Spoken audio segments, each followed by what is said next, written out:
Hey garden fam, welcome back to The Sprout. Today we're talking about one of the most colorful and rewarding outdoor flowers you can grow, garden begonias. Not the Rex begonias we keep indoors for their fancy leaves. I'm talking about the ones that light up your garden with non-stop flowers all summer long. Tuberous begonias with their huge rose-like blooms in bright red, orange, yellow, pink, and white. Wax begonias with their smaller flowers but incredible endurance. They bloom from spring until frost without complaining. If you want a flower that delivers color all season with very little fuss, garden begonias are for you. But before we dive in, if you're new here, hit that subscribe button. We put out new gardening videos every week, and I don't want you to miss the next one. Also, drop a comment below and let me know, do you grow begonias in your garden? Tuberous or wax? I'd love to hear about it. Now, let's get into it. The first thing you need to know is that garden begonia actually covers two different types with different needs. Tuberous begonias grow from bulbs, actually tubers, and produce huge, showy flowers up to 4 or 5 inches across. They're the ones that look almost like chameleons or roses. They prefer cooler conditions and afternoon shade. Wax begonias, also called bedding begonias or semperflorens, have smaller flowers, but they bloom non-stop. They're tougher, handle more sun, and are usually grown as annuals from seeds or cuttings. Both are fantastic. Let's start with tuberous begonias. Tuberous begonias are shade lovers. In fact, they're one of the best flowering plants for shady gardens. Morning sun with afternoon shade is absolutely perfect. Too much direct sun, especially hot afternoon sun, will scorch the leaves and stop the flowers. The flowers will fade quickly and the plant will look stressed. If you plant them in too much shade, deep shade, they'll grow tall and leggy with few flowers. So find that sweet spot. Bright shade or dappled light under trees works beautifully. Morning sun only. That's the formula.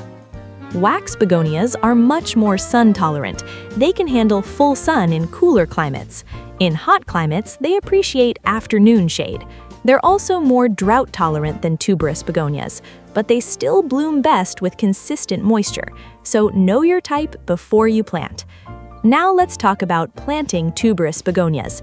You'll usually buy them as tubers. They look like small, brown, bumpy mushrooms. Plant them in spring after the last frost. Here's the most important thing.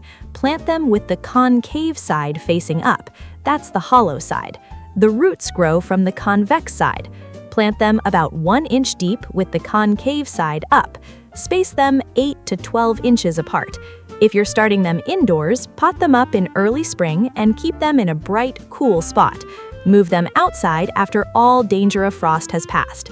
They take about 12 to 16 weeks from planting to bloom, so starting indoors gives you a head start. If you buy wax begonias as bedding plants, those little 6-packs, plant them at the same depth they were in the pot. Space them 6 to 8 inches apart for a full look. They spread and fill in nicely. Now let's talk about soil. Both types of garden begonias need well-draining soil. They hate wet feet. Heavy clay soil that stays soggy will rot the tubers and roots. Before planting, amend your soil with compost or peat moss to improve drainage. If you have heavy clay, consider planting in raised beds or containers. Tuberous begonias prefer slightly acidic soil with a pH between 5.5 and 6.5. Wax begonias are less picky but still prefer good drainage. Let's talk about containers.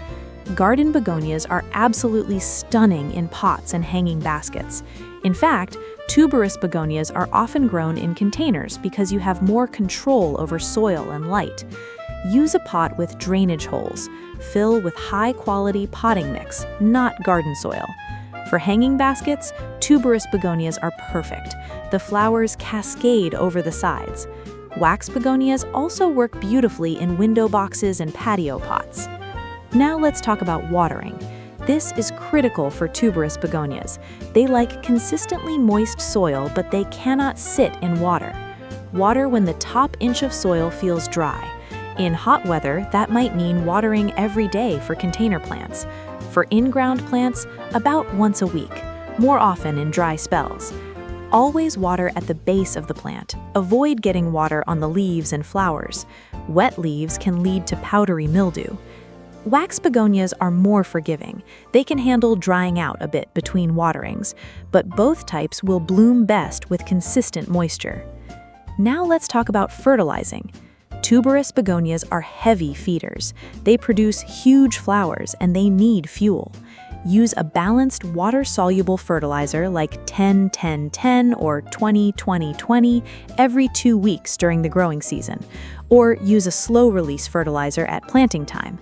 For more flowers, switch to a high phosphorus fertilizer, something like 10-30-20, when buds appear. This encourages bigger, more abundant blooms. Wax begonias are lighter feeders. Fertilize once a month with a balanced fertilizer. Too much nitrogen on wax begonias gives you lots of leaves and few flowers. Now let's talk about deadheading and grooming. Deadheading means removing spent flowers. For tuberous begonias, deadhead regularly. Pinch or cut off the faded flowers at the base. This encourages the plant to produce more flowers instead of putting energy into seeds. For wax begonias, deadheading isn't strictly necessary. They often drop their own spent flowers. But removing old flowers keeps the plant looking tidier. Also, remove any yellow or damaged leaves throughout the season. Now let's talk about overwintering tuberous begonias. This is the most important thing to know if you want to keep your tuberous begonias year after year. They are not frost hardy. In fall, before the first frost, stop watering. Let the foliage die back naturally. When the leaves turn yellow and brown, cut the stems back to about 4 inches. Carefully dig up the tubers, brush off the soil, don't wash them. Let them dry in a cool, dry place for about a week. Then store them in peat moss, vermiculite, or dry sand in a paper bag or cardboard box. Keep them in a cool, dark, dry place over winter. The ideal temperature is 40 to 50 degrees Fahrenheit. A basement, garage, or crawl space works well. Check them occasionally. If any tubers look shriveled, lightly mist them. If any look soft or rotten, throw them away. In spring, bring them out, pot them up, and start the cycle again. Wax begonias are usually grown as annuals. You can take cuttings in fall to overwinter indoors, but most gardeners just buy new plants in spring. Now let's talk about common problems. Let's go through them one by one. Problem 1. No flowers. For tuberous begonias, this usually means too much shade or too much nitrogen fertilizer. Move to brighter light, morning sun and afternoon shade. Switch to a high phosphorus fertilizer. For wax begonias, too much shade is usually the culprit. Problem 2, yellow leaves. This can be overwatering or poor drainage. Let the soil dry out more between waterings. Improve soil drainage. For tuberous begonias in containers, make sure your pot has drainage holes.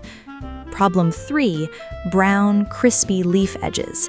This is usually too much direct sun, especially for tuberous begonias. Move to a shadier spot. It can also be low humidity or underwatering. Problem 4, powdery mildew. White powder on leaves. Common in humid weather with poor air circulation. Water at the base of the plant. Space plants for good airflow. Remove affected leaves. Use a fungicide if severe. Problem 5, botrytis. Gray, fuzzy mold on flowers and leaves, usually from wet conditions. Remove affected parts immediately. Improve air circulation. Don't overhead water. Problem 6, pests. Aphids, spider mites, and whiteflies can attack garden begonias. Aphids cluster on new growth. Spray them off with water or use insecticidal soap. Spider mites love dry conditions. Increase humidity around the plants or spray with neem oil. Whiteflies fly up when you disturb the plant. Use yellow sticky traps or insecticidal soap. Problem 7, tuber rot in storage.